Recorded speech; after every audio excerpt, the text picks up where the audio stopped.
Amém, glória a Deus. Olha lá os irmãos. Quem? Olha lá. Dá paz pra eles.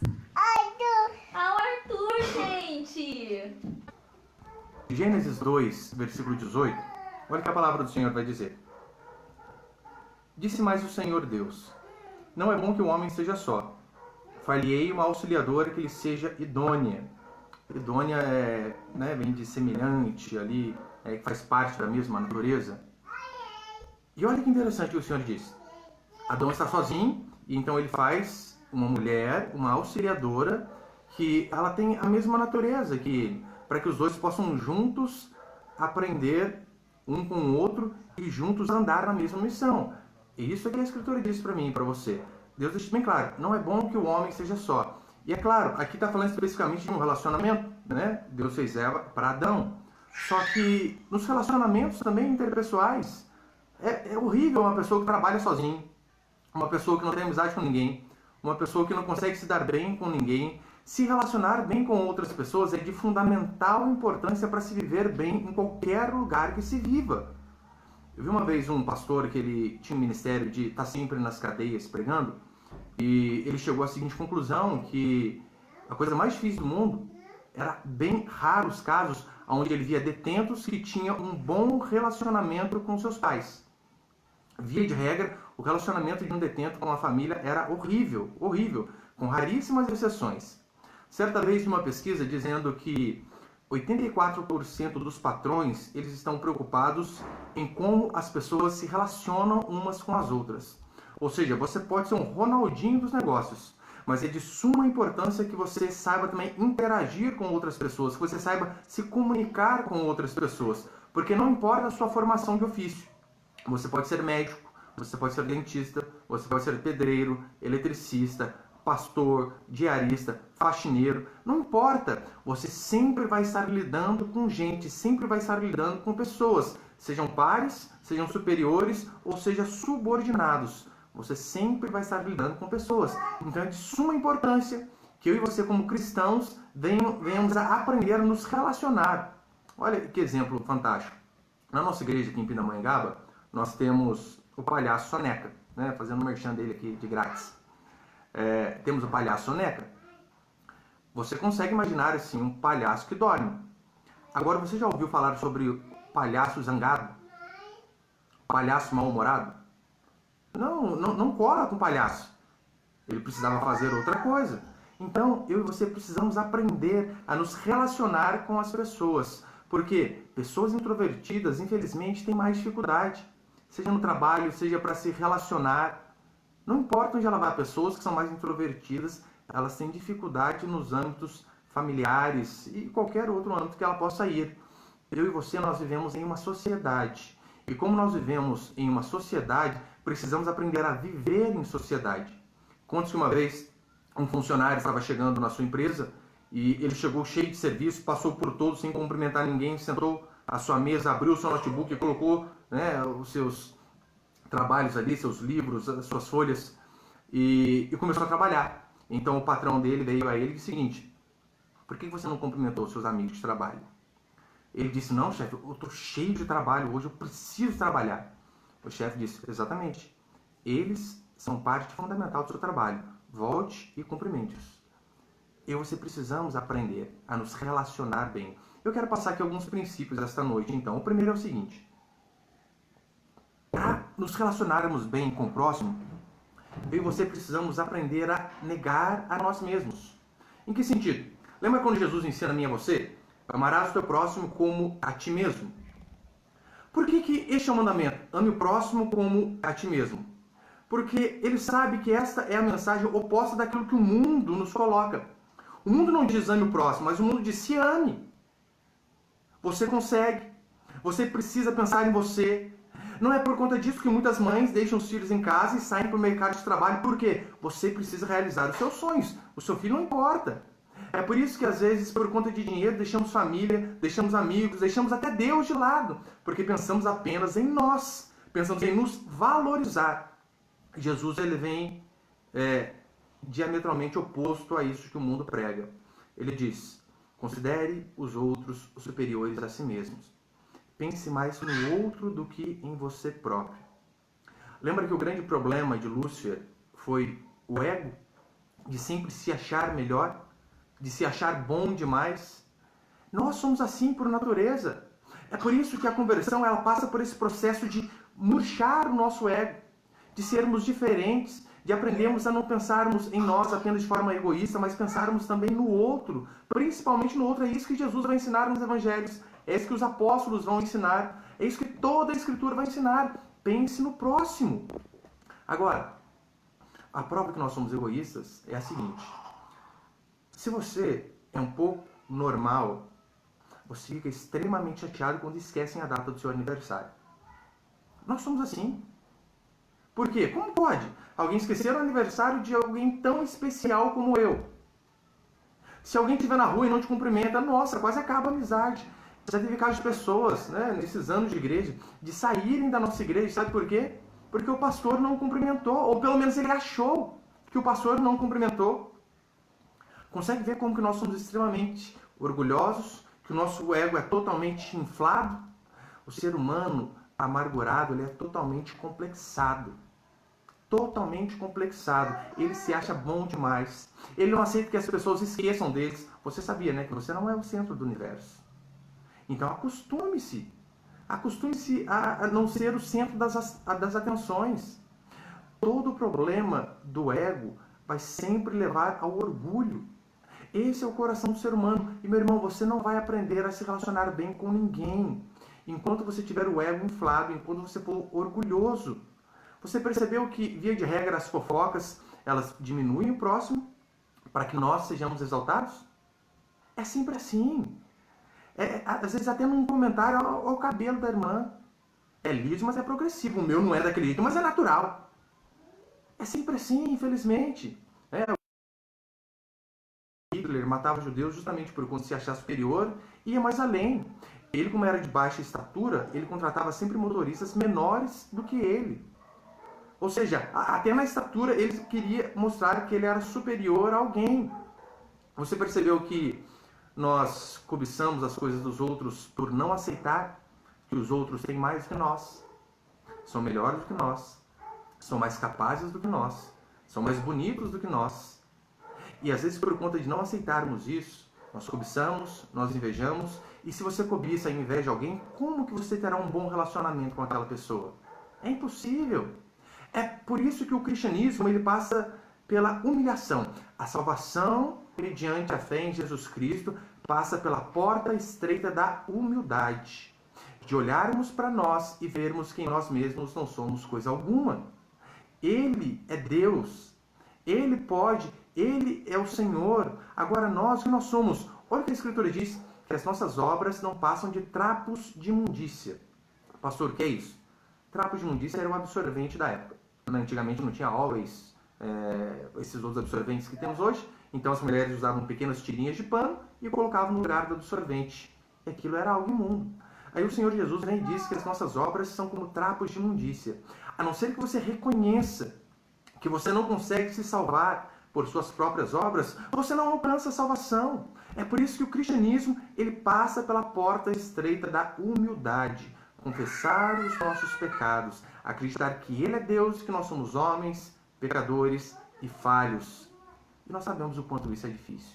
O quanto isso é difícil. Ainda mais quando nós olhamos para pessoas que são aparentemente piores do que nós. Pessoas que fazem coisas mais grotescas do que nós. Daí nós até nos achamos um pouco melhor. Eu não sei quanto a você, mas eu várias vezes já me peguei nessa situação. Eu lembro uma vez, logo no começo da minha conversão, começo não, né? Já tinha um tempinho já.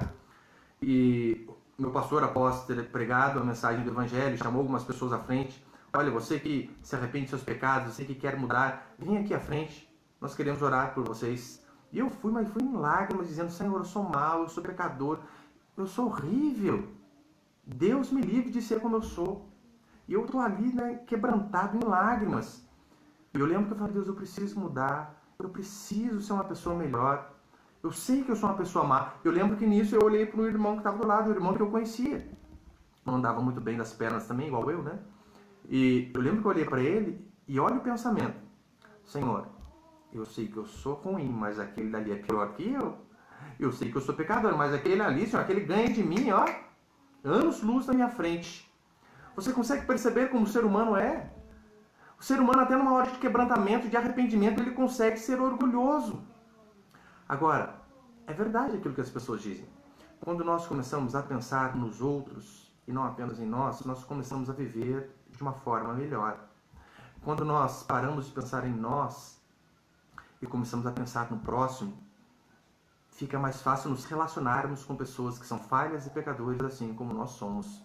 Certa feita, vi uma pesquisa na internet dizendo, né, uma empresa de telefonia fez uma pesquisa, e eles chegaram à seguinte conclusão: a palavra mais ouvida no telefone é a palavra eu. E tá certo, porque nós nos preocupamos demais conosco. Agora, tem um velho adágio popular que diz assim: quem enxuga lágrimas alheias não tem tempo para chorar. Ou seja, quando nós nos preocupamos mais com o outro e deixamos de olhar para nós automaticamente conseguimos viver de forma melhor. Agora, quem está preocupado em resolver o problema do outro, às vezes não tem nem tempo de ficar preocupado consigo mesmo.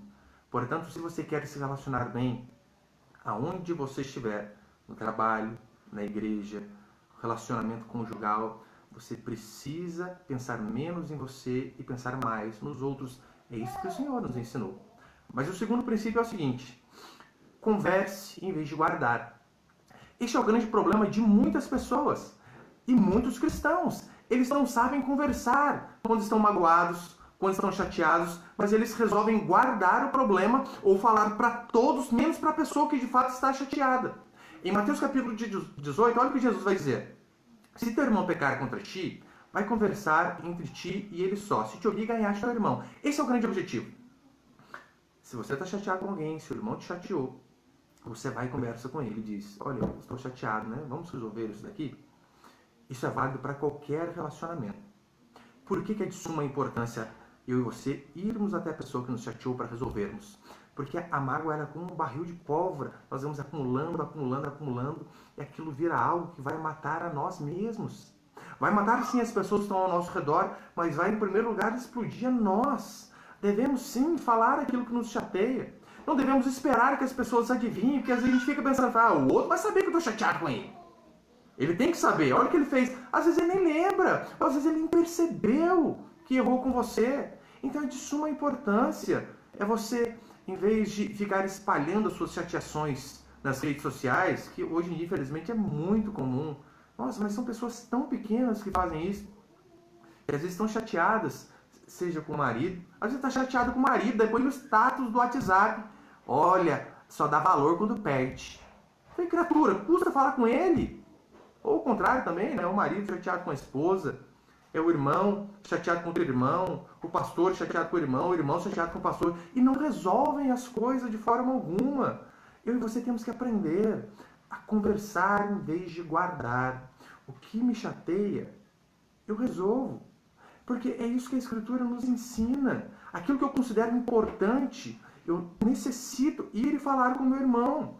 Seja com o irmão, seja para a esposa, seja para qualquer pessoa. Olha, na nossa igreja, a nossa igreja, por incrível que pareça, é feita de gente normal. E gente normal erra. Não temos anjos na igreja. E uma vez o irmão postou um negócio lá no WhatsApp, no nosso grupo, e eu fiquei meio chateado. Eu fui e falei com ele, falei, irmão, puxa, eu achei que... Eu não falo desse jeito com meu pastor, eu acho que... Será que isso não está errado? Na hora, o irmão pediu desculpa no grupo, e resolveu o problema. Só que eu já errei várias vezes também, inclusive com esse irmão. Mas olha a bênção de se resolver as coisas. Olha, quantas vezes? Uma vez eu postei um artigo no Facebook, e o irmão me ligou. Pastor, olha, minha esposa ficou chateada, achou que o senhor escreveu para ela. Eu falei, Deus me livre de ficar dando direto. Na hora, peguei o carro, fui à casa desse casal. Falei, irmã, misericórdia, me perdoa, né? Não tinha nada a ver com você, é apenas aquilo que eu estou pregando, que às vezes eu escrevo também. Mas se você ficou chateada, eu tiro na hora. E peguei, apaguei na frente dela ali, ó. Nossa, que misericórdia na minha vida. Apaguei. Essa semana mesmo, postei um negócio que a irmã não gostou. Eu já apaguei, já pedi desculpa. É assim que eu e você temos que fazer. É claro, né? Não devemos falar tudo com as pessoas. Tem coisinhas que às vezes dá para deixar passar. Porque se a gente falar tudo que é coisinha também, quem que aguenta? Agora imagina num relacionamento conjugal. Quem é casado sabe como que é. Talvez isso seja mais propício das mulheres. Você percebeu que a mulher, a maioria delas pelo menos, ela está chateada com o marido, mas ela não fala. Ela quer que o marido adivinhe que ela está chateada. E se ele chega e pergunta, está chateado com alguma coisa, as coisas pioram. Por quê? Olha, tanto tempo junto, você não percebeu o que me chateou? Às vezes não. Às vezes é tanta coisa na cabeça, é trabalho, é criança, é um monte de coisa. Ainda tem que adivinhar o que está passando na cabeça. Não é mais fácil conversar? Olha, eu vou ser sincero com os irmãos. Eu tenho muita dificuldade com datas, em guardar datas. É difícil lembrar. Primeiro aniversário de casamento, eu lembrei. Não tem como esquecer, né? Primeiro ano, aleluia. Feliz para sempre. Do segundo para frente, eu já comecei a esquecer. Esquecer mesmo. Cara, minha esposa, chegar à noite, você não lembrou que dia é hoje? Eu falei, não lembro que dia é hoje, meu Deus. Seu aniversário é em julho, a gente tá em setembro, daí que eu fui lembrar. Que era por conta do casamento. Eu falei, nossa. Aí teve uma vez pior ainda. Já tá vendo, não tem problema. Depois, ó, fica bravo de novo. Aniversário de casamento nosso, tinha um irmão que estava trabalhando aqui na igreja, o irmão Edivaldo Pedreiro, uma bênção. Nossa, eu aconselho você contratar ele quando precisar. E ele trabalhou 2 semanas fazendo a obra aqui na igreja e terminou numa sexta-feira. Eu falei, puxa, o irmão é tão bênção que não basta honrar o irmão só pagando aquilo que é devido. Olha, eu creio que nós temos que fazer mais para essas pessoas. E eu lembro que na hora do almoço, no último dia de trabalho dele, eu falei assim, irmão, vou te levar para comer fora. Mas levei ele numa churrascaria aqui perto da nossa igreja. Falei, mas você come até não aguentar mais. Uma forma de honrar o irmão pelo trabalho dele, né? Digno, um excelente trabalho. E a gente foi lá à churrascaria, comemos, conversamos, com os policiais amigos meus, conversamos todos ali, era uma maravilha. Aí estávamos voltando para a igreja, para ele ficar o expediente da tarde, né? Isso foi na hora do almoço. Daí na hora que eu estou voltando, eu estou lá assim, Deus, puxa vida. Estou esquecendo de alguma coisa hoje, não é possível. Daí que eu fui lembrar, sabe que dia era? Era o dia do aniversário de casamento meu. E o que eu fiz? Eu levei o pedreiro para comer fora na churrascaria e levei minha esposa. Falei, nossa, Deus. Uma caixa de bombom para dar um miguezinho ali, né? Aí, amor, eu lembrei de você. Lembrei nada. Mas ela me perdoou.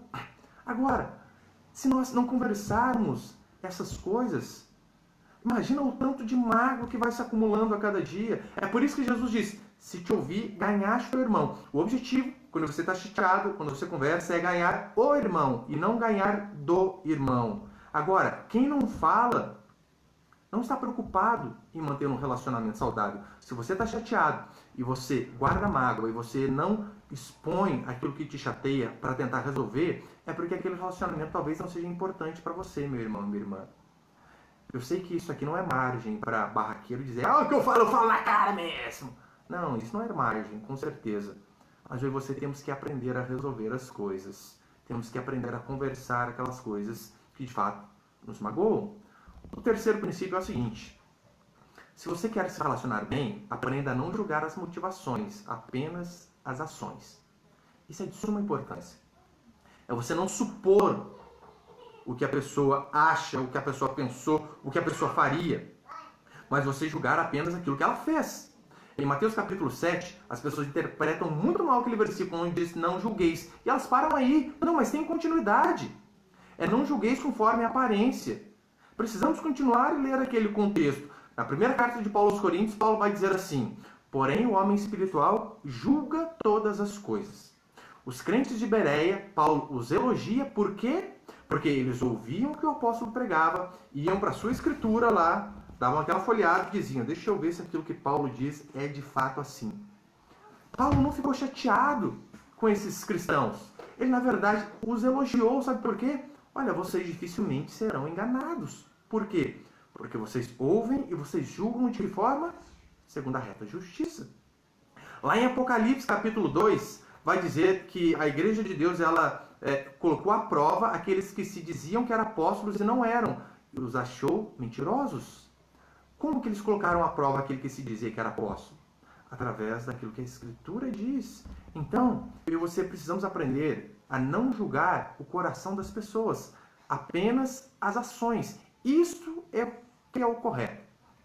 Em João capítulo 7, Jesus vai dizer assim: não julguei segundo a aparência, e sim pela reta justiça. Ou seja, nós não podemos dizer assim, olha, mas eu aposto que a irmã estava pensando tal coisa. Eu aposto que você ia fazer assim. Eu aposto que passou na sua cabeça isso daqui. E que história é essa? Como assim? Eu aposto que passou na sua cabeça, nem ele sabe o que passou. E você acha que consegue saber o que estava na cabeça, seja do seu marido, da sua esposa, seja do seu irmão. Este é o tipo de julgamento que eu e você não podemos e não devemos fazer. Porque o coração quem julga é Deus. Lembra quando Samuel foi escolher aquele que o Senhor tinha falado para ele? Olha, vá à casa de Jessé e lá vai estar aquele que será o próximo rei. Aí Davi, então, aí Samuel, ele escolhe Davi, aquele pastorzinho que nem estava juntamente com os irmãos ali a princípio. E acontece o quê? Olha, ele pega vários irmãos fortes, truculentos, e diz, não são esses. E depois vem aquele menininho, aquele adolescente, aquele jovem mirrado, bonitinho, e aquele é escolhido. E olha o que diz a Escritura, porque Deus vê o coração. O homem vê o exterior. Olha, para guerrear, talvez esses daí são mais fortes a princípio, mas Deus vai muito mais além. Deus não vê o físico, Deus não vê o exterior. Deus vê aquilo que está dentro do coração de cada pessoa. Então, o julgamento do coração, meu irmão e minha irmã, nós não podemos fazer. É por isso que às vezes fazemos muitas besteiras. É porque tentamos supor as coisas. Cara feia para mim é fome. Já viu essa? Não, às vezes pode ser doença, tristeza, melancolia. Pode ser um luto. Uma vez seu irmão foi comprar uma coisa no dia que ele foi à igreja, ele foi à loja e a vendedora estava com a cara meio para baixo. Ele disse, nossa, se alegra, vou pagar à vista, para que essa cara feia? Ontem, morreu ontem, alguma coisa assim. Daí precisa ouvir essas coisas. Por quê? Às vezes julgamos a aparência e não julgamos pela reta justiça. Sabedoria é eu e você julgarmos os fatos, não as motivações, não as intenções. Aprenda a ouvir o que o outro disse e não o que ele quis dizer. Esse é o julgamento correto. E se tiver dúvida, meu irmão, pergunte. As redes sociais hoje são uma maravilha, o WhatsApp é uma maravilha. Só que sabe qual é o grande problema das mensagens no WhatsApp? É que elas não têm entonação da voz, o texto, claro. Daí então você lê, por exemplo, imagina lá, deixa eu ver aqui, um está assistindo aqui. A irmã Sônia está assistindo. A irmã Sônia está ali. Não, a Maria Laura, estou vendo aqui, conheço mais. A Maria Laura falta ao culto. Então, eu mando uma mensagem para ela. A paz do Senhor, irmã, tudo bem? Não te vimos no culto. Aconteceu algo? Foi assim que eu escrevi. Essa é a tonalidade da minha mente que eu escrevi. Ela tá brava com o Thiago lá, com o marido dela, com um monte de coisa. Ela pega e lê a mensagem assim, a paz, nossa, não veio? Aconteceu alguma coisa?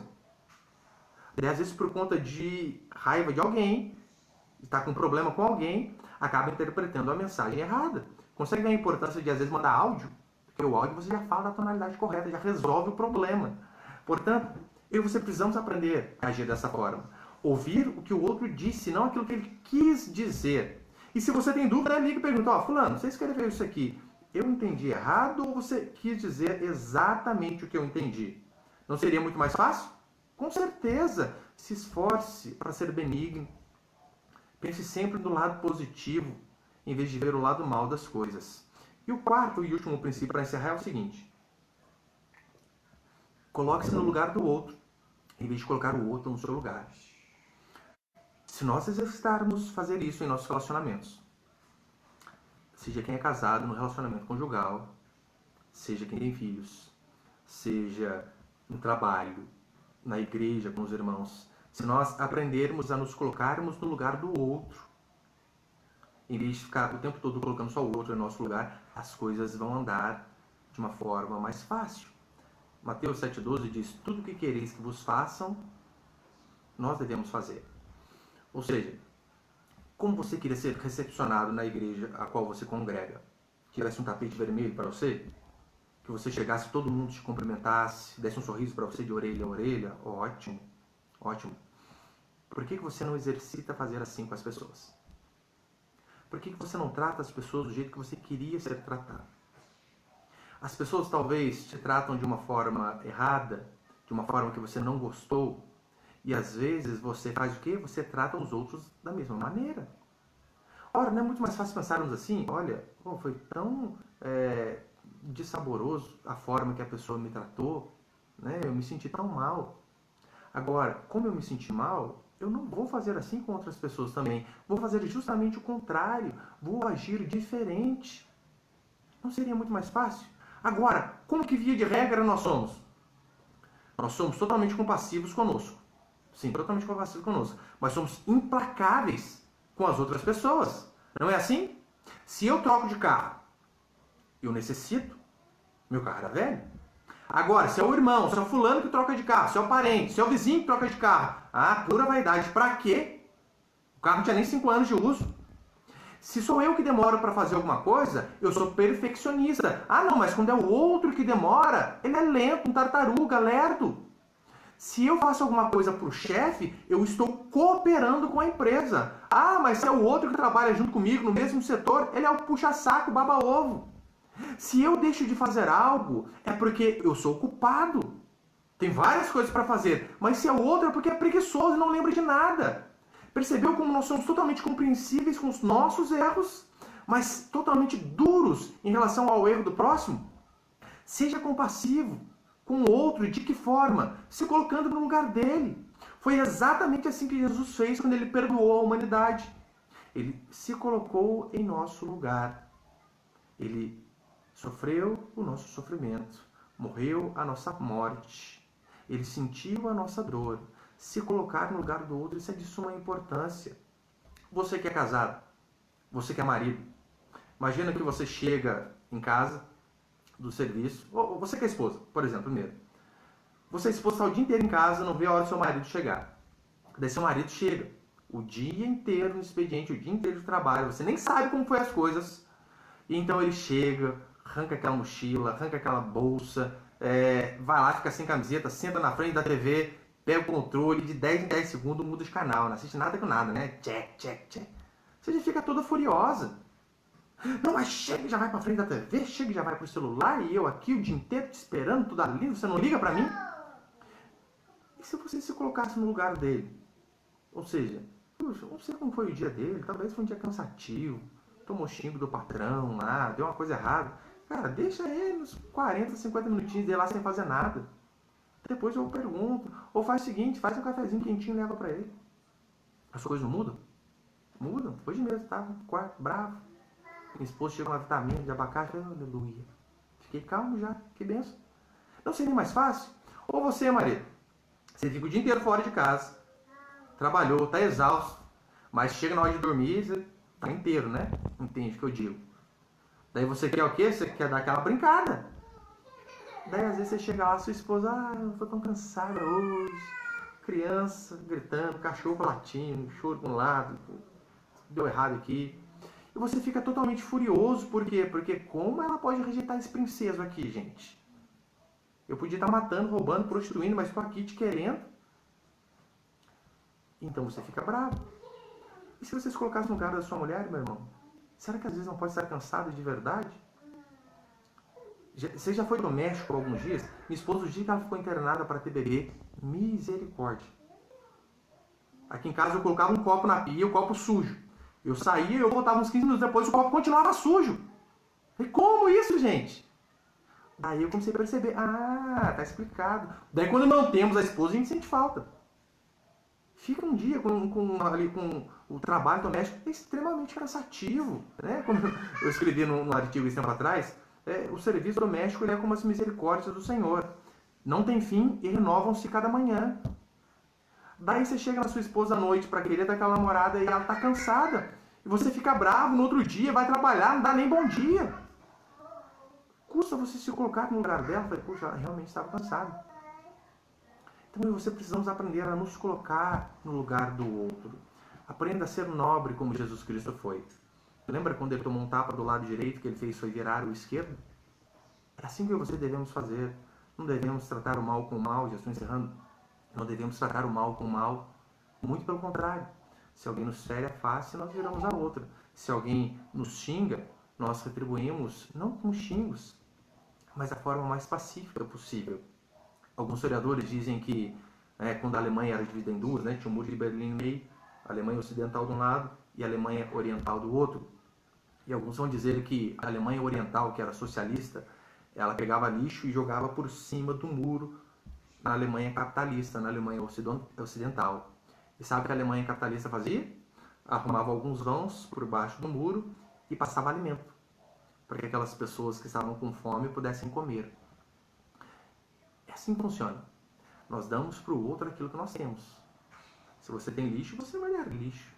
Agora, se você tem amor, carinho, afeto, compaixão, essas coisas que devemos dar. E para encerrar esse último exemplo, eu lembro uma vez um pastor dizendo que ele foi buscar uns irmãos para ir à casa dele. Então ele chegou com os irmãos na casa dele, na sala, se eu não me engano, e a esposa dele estava na cozinha. E enquanto ele foi para o quarto, a esposa veio da cozinha, cumprimentou os irmãos, estava ali, ô irmãos, a paz, tudo bem, quer uma água, alguma coisa? Os irmãos disseram, não, irmão, muito obrigado. E a irmã voltou para a cozinha, a esposa do pastor. O pastor volta do quarto e não viu a esposa dele cumprimentando os irmãos, chamou ela e deu-lhe aquele esporro, aquele estímulo na frente de todo mundo. Você não viu os meus irmãos aqui? Custava você parar um pouquinho dos afazeres da cozinha para vir cumprimentar os irmãos da nossa igreja? Agora, olha a vergonha que eu estou passando. Aprenda a fazer isso. E aqueles irmãos ali ficaram meio receosos. A gente fala, não fala. E acabaram ficando quietos. Então, eles ficaram ali e depois o pastor foi levar os irmãos embora novamente. E quando ele foi levar os irmãos embora, ele percebeu que os irmãos ali estavam meio desconfortáveis no carro. Então, os irmãos falaram assim, o pastor, puxa, o senhor nos perdoe, mas nós precisamos falar algo para o senhor. O senhor chamou a atenção da sua esposa por não nos cumprimentar, mas enquanto o senhor foi ao quarto, ali, trocar de camisa, fazer alguma coisa, ela veio, cumprimentou todos nós, ofereceu água, ofereceu suco. E, nossa, a gente ficou até meio sem graça quando o senhor chamou a atenção dela, mas a gente devia falar isso para o senhor, porque ela realmente não errou, ela veio e conversou com a gente. Você imagina esse pastor na volta para casa, um tanto de coisa que não passou na cabeça dele. Que eu fiz, Jesus amado? Mulher vai dormir uma semana de calça jeans, só pode. E se eu não chegar lá, as coisas não estiver para fora de casa. Então ele já chegando, pensando em mil coisas que ele poderia dizer, pedir desculpa, de joelho, chorar. Ele conta que ele chegou à casa dele, estava tudo escuro, ele abriu a porta, ele viu algumas velas acesas na cozinha. Ele foi à cozinha, a esposa estava sentada à mesa, com os pratos à mesa, com o jantar servido, a luz de vela toda arrumada, esperando ele para jantar à luz de vela com eles. Irmã, convenhamos. Irmão, se é você, sua esposa faz um negócio desse, esse é pior que tá com uma panela de pressão na cabeça da gente. Eu tenho certeza que esse erro, esse irmão nunca mais cometeu com a esposa dele. A esposa dele poderia agir de forma diferente. Você queimou meu filme, você chamou a atenção, fez isso, fez aquilo. Mas não, ela agiu de forma nobre. Ela agiu de forma nobre. E por conta disso, ela conseguiu extrair o melhor do marido dela. Não houve briga. É assim que eu e você devemos fazer. Se Cristo vive em nós, nós podemos sim nos esforçar para ser um melhor cônjuge, um melhor irmão, um melhor filho, um melhor pai, um melhor pastor. Nós temos essa obrigação de sermos melhores amigos, companheiros, seja no trabalho onde nós estivermos. Eu sei que apenas uma pregação dessa daqui, ela não vai mudar você por completo. Mas eu espero que pelo menos surja no seu coração esse desejo de ser alguém melhor. Esse desejo de não guardar mágoa. Esse desejo de ser um filho melhor para o seu pai. De ser um marido melhor para sua esposa. De ser uma esposa melhor para o seu marido. De ser um pai melhor para os seus filhos, se você tem filho. Aprenda, às vezes você gasta tanto tempo, meu irmão, minha irmã, com internet, com WhatsApp, com Facebook, e às vezes não temos tempo para as nossas crianças. Isso é triste. Então que essa pregação possa de fato gerar no seu coração, fazer com que essa semente possa pelo menos ser plantada, essa vontade melhor, de ser alguém melhor, não importa para quem seja, no trabalho, na igreja, onde estivermos, que sejamos pessoas melhores, porque o nosso Deus fez o melhor para nós. O nosso Deus deu o que ele tinha de melhor, o seu Filho. E nós temos a obrigação cristã e moral de também darmos o melhor aos outros, aquelas pessoas que estão próximas, aos nossos irmãos, aos nossos conhecidos. Amém? Vamos orar então?